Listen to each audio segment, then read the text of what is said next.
Hi, I'm Joe Walensky, and I'm the program manager for the UX Writer Conference that's coming up October 6th and 7th. It is available everywhere because it's all online, only online, and hopefully you'll be able to join us from the comfort of your home or office. And we have a lot of great speakers. I get to talk to them, and today I am speaking with Clara Sherley-Appel. Hello, Clara. Hi, Joe. I'm talking from my home office on Vashon Island near Seattle, Washington. Where are you talking to us from today? I'm in Santa Cruz, California. Well, it's good to have you involved in the program, and we'll get to your session topic in a minute. But why don't you tell us a little bit about your background and how you ended up where you're at today? Sure thing. I think every UX writer I've talked to has a different story about how they got into UX. I think we all think ours is unique. So my unique story, I started in linguistics. I got a master's degree in linguistics from the University of Virginia in the end of 2008 and started a job at Rosetta Stone, the language learning company, as a writer. That was the whole title, in January of 2009. That job was doing a lot of different things. So I wasn't writing microcopy in the traditional sense, but I was doing curriculum design, and through curriculum design was writing little strings of text in English, which would then get translated into other languages. I was also choosing the interactions that would go with each new concept or new set of words that language learners would be learning. And I was picking the photography that went with it as well, including occasionally directing shoots. Also doing a lot of localization management. It was kind of a jack of all trades kind of job. And so I went back to get another degree in linguistics for several years. And when I came out and decided I didn't want to go to academia, I looked for writing jobs in tech because that is what I had done before. And the first job that came up was a UX writing job at Google. The first job that came up that felt like it actually described what I did.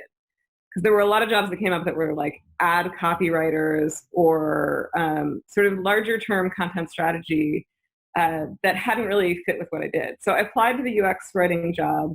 I ended up getting a job at a startup first and then going to Google as a UX writer. And that's sort of what I've been doing since I left Google. I'm now at Atlassian doing basically the same thing. And so what are some of the activities that you're regularly involved with at Atlassian? Oh gosh, well at Atlassian, no one is ever just a UX writer. It's again a lot of different roles. So lately, I've been doing a lot of things that involve a fair bit of content strategy. But one of the things that I've done since I got here was really trying to codify the sort of rules and guidelines for different projects that I'm working on. Whether it's when I first got here, I wrote error writing guidelines for Atlassian because I noticed that we had a lot of differences in the way that we wrote error messages across our products. And I thought it was time that we set that down. And then I took on a project helping to launch our free and premium versions last year of Confluence and Jira.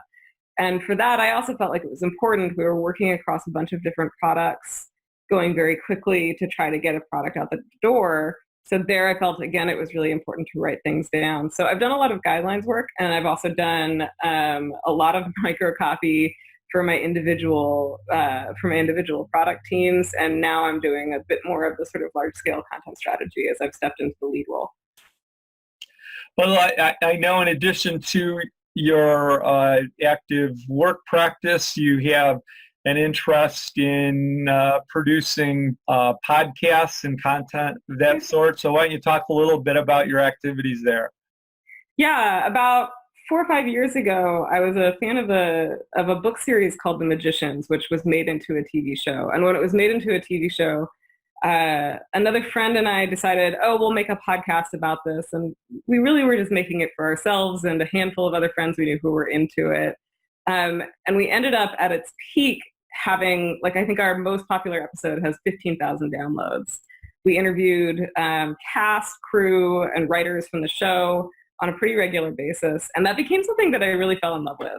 So about 2 years ago, I started a radio show on a local community radio station, K-Squid 90.7 FM, Santa Cruz, to do author interviews with writers from fiction, nonfiction, playwrights, poets, basically anything that you could fit into a book or something like it, graphic novels too. And so that's something I'm pretty passionate about in my free time is having conversations like we're having right now with people who write things that I like.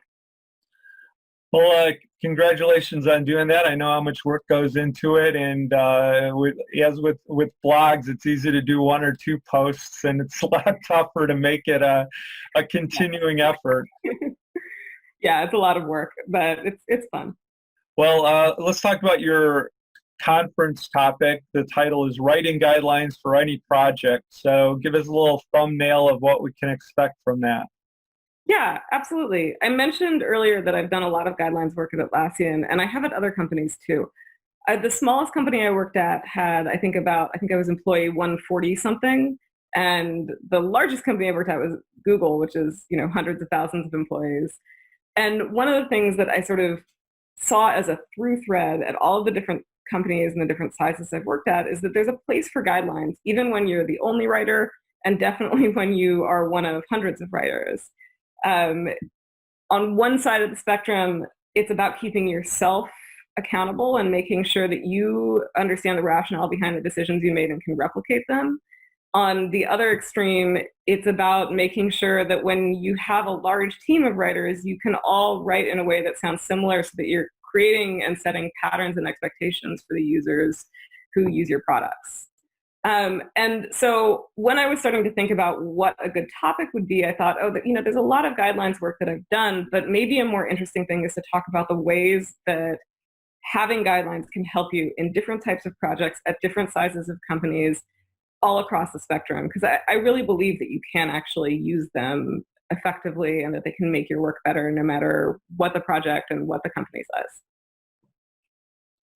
Well, I think that's going to be a great topic. We're all always interested in learning better ways to be able to manage and collaborate in our projects. So I'll look forward to that. And thanks a lot for taking a few minutes to chat with me today, and we'll see you online at the conference in October. Absolutely. Thanks for having me.